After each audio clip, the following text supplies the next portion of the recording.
Hello everyone, and welcome to my story.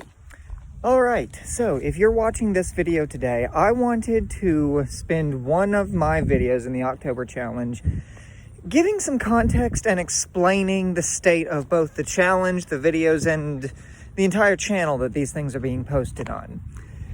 So, if you are watching any of the videos on my October challenge on my personal YouTube channel, then I admire your dedication, because the videos on this channel are not intended to be good, which is not to say that I'm making them in a bad way, but the way that I intend to use my personal channel is as a room for experimentation, a room for growth, and a room for trying things out that I haven't tried out before. And all of this is to prepare for my eventual actual dedicated YouTube channel, in which I plan to put actual practice, polished, finished products that are intended to be good. So if you ever go to that one, I will be trying a lot harder on those to make a good viewing experience for you. But this personal channel, I am just making a challenge to both I made this October challenge to get myself into the habit of making videos, whether I have ideas, whether I'm feeling good about myself, whether I have the motivation or not. I just need to train my willpower to actually create the videos so that I can, know that I can power through things when I'm actually trying to do this professionally, or even not professionally, just seriously. So, in either case, if you are watching along with these things, I appreciate you so much, and I love you all, and thank you for the support and the interest that you give me, but never feel like you are obligated to watch the things on this channel. This is just something I wish to share with the people that have any curiosity about it, but it will always and forever just be videos like this, videos that might get weirder because I intend to experiment with a lot of things. For instance, today I'm experimenting with taking a video by walking, and I'm going to see how it turns out. It might be good, it might be terrible, but either way, I'm going to have learned something, and what I learn about what can and cannot work will go into my other YouTube channel. So, that preamble aside, let me give you a reward for making it this far in the video.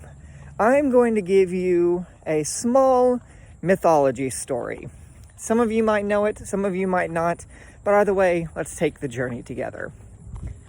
So, every culture has an idea about how the world began, because for as long as human history has been here, the world has been here, and it's always been older and bigger than us. But we are cognizant of beginnings, and we want to know how other things began. It gives us context for them. The Norse had one of the more unique versions of a beginning story that I've heard in the several mythologies that I know. So, they told that at the very beginning of all things, there were 3 areas to the world. To the south, there was Muspelheim, the land of fire, pure heat and smoke and flame and all things hot. To the north, there was Niflheim, which was all things cold and gray and dreary. It was a land of eternal poisonous mist that stretched on forever. And in the center, there was Guningagap, which was a hole in the world. It was an eternal void into which all things could be poured and nothing would ever come out. However, there was an edge on Guningagap, because this was the area that separated Niflheim from Muspelheim. And it was where the flames of Muspelheim met the eternal cold mist of Niflheim. And in this place, ice formed, and ice melted from the eternal conflict between fire and cold that met in Gunning-Gagap. And so, while everything that moved to the center of Gunning-Gagap fell into nothingness forever, the ice that formed around the edge of it began to grow things. And eventually, it grew a cow. Yes, that was the first thing that ever existed in this world outside of weather conditions. It was a cow. It was a massive cow, too. This cow was larger than castles, larger than mountains, larger than some kingdoms. And the cow began to take its nourishment from the ice. The ice, it would lick the ice to find salt, to find water, to find anything that it could. And eventually it found something that was not salty ice and melted water. It found a crop of hair. And so the cow, being a cow, continued to lick, and it licked around the crop of hair, and eventually it licked out a head, and then a body, and then 2 arms, and then 2 legs, and finally it had completely licked out of the ice the very first intelligent being, Ymir, which was the first of the giants. And Ymir was a titan of a being. He was the first of the giants of primordial chaos of Norse mythology. The first intelligent, sentient being of this world. And he was grander than everything that would come past. He was so grand that parts of his body were capable of self-generating other living things. Creation spawned off of Ymir, in essence. His feet mated and created a race of giants. Dwarves arose from the fleas that scurried about his body.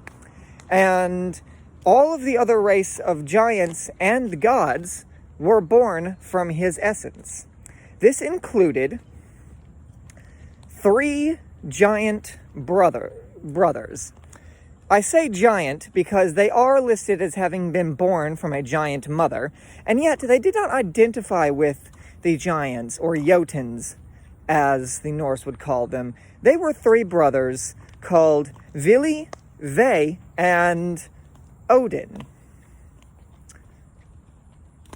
And these three brothers got together, and they looked about the world, which at this point consisted of several giants, some of whom were their parents, some dwarves, a huge giant named Ymir, a giant cow, and other than that, the world was simply Muspelheim, Niflheim, and Gunning-Gagap, like it had been before.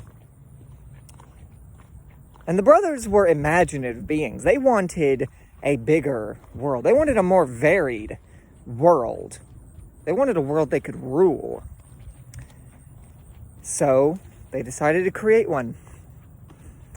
And they created it out of the only thing they had to work with, Ymir. They slew Ymir, and they took him apart.